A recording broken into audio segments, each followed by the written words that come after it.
Continuamos com o estudo do capítulo 3, Há muitas moradas na casa de meu pai. Mundos inferiores e mundos superiores, instruções dos espíritos. A qualificação de mundos inferiores e de mundos superiores é antes relativa do que absoluta. Tal mundo é inferior ou superior em relação àqueles que estão acima ou abaixo dele na escala progressiva. Tomando a Terra como ponto de comparação, pode-se fazer uma ideia do estado de um mundo inferior, supondo nele o homem no grau das raças selvagens ou de nações bárbaras que ainda se encontram em sua superfície e que são os restos do seu estado primitivo.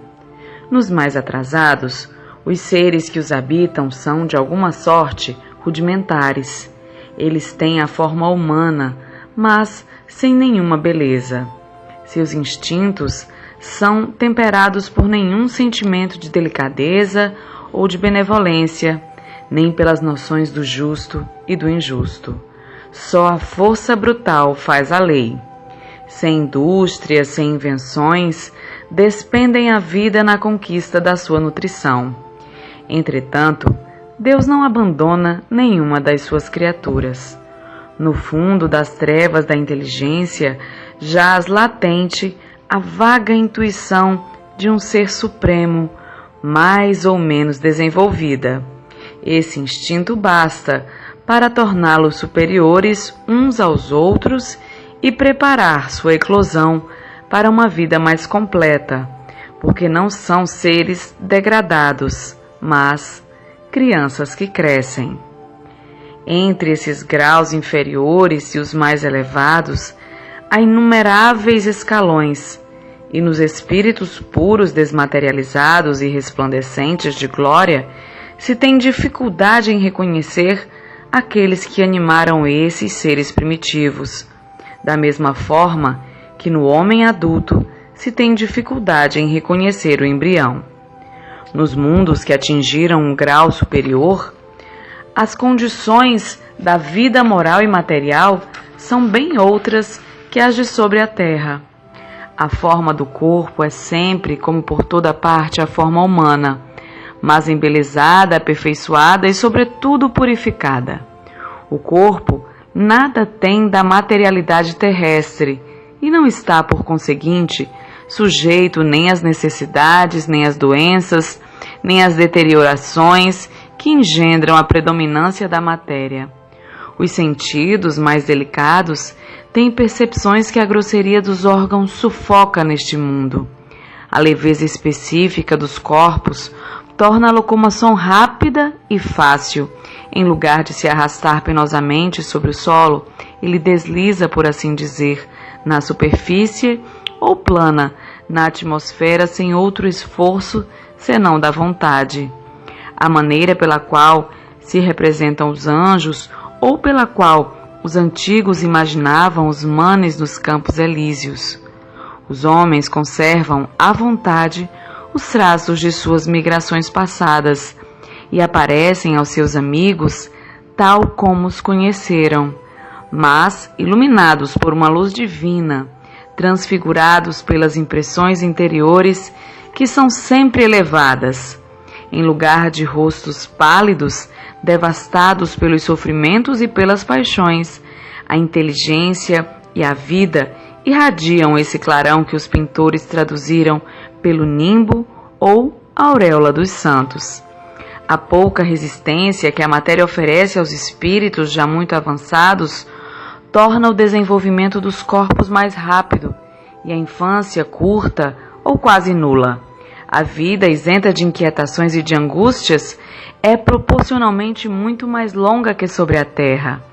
Em princípio, a longevidade é proporcional ao grau de adiantamento dos mundos.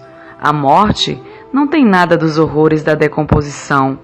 Longe de ser um objeto de pavor, ela é considerada como uma transformação feliz, porque a dúvida sobre o futuro não existe. Durante a vida, não estando a alma encerrada na matéria compacta, irradia e goza de uma lucidez que a coloca num estado quase permanente de emancipação e permite a livre transmissão do pensamento. Nesses mundos felizes, as relações de povo a povo, sempre amigáveis, jamais são perturbadas pela ambição de dominar seu vizinho, nem pela guerra que lhe é consequência. Não há nem senhores, nem escravos, nem privilégios de nascimento. Só a superioridade moral e inteligente estabelece a diferença das condições e dá a supremacia.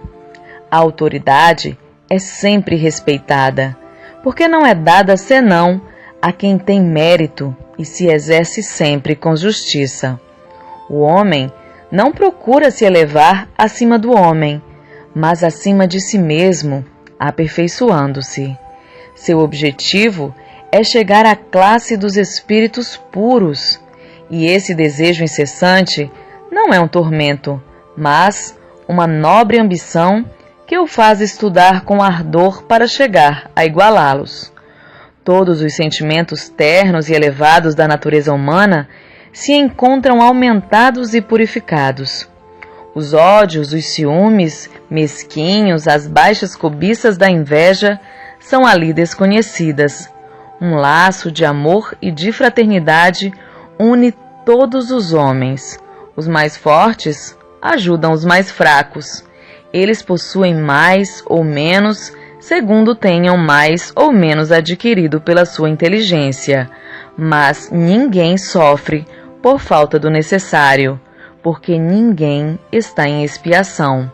Numa palavra, ali o mal não existe. Com relação às divisões das diversas moradas, dos diversos mundos, temos que perceber que é apenas didática, é muito relativa.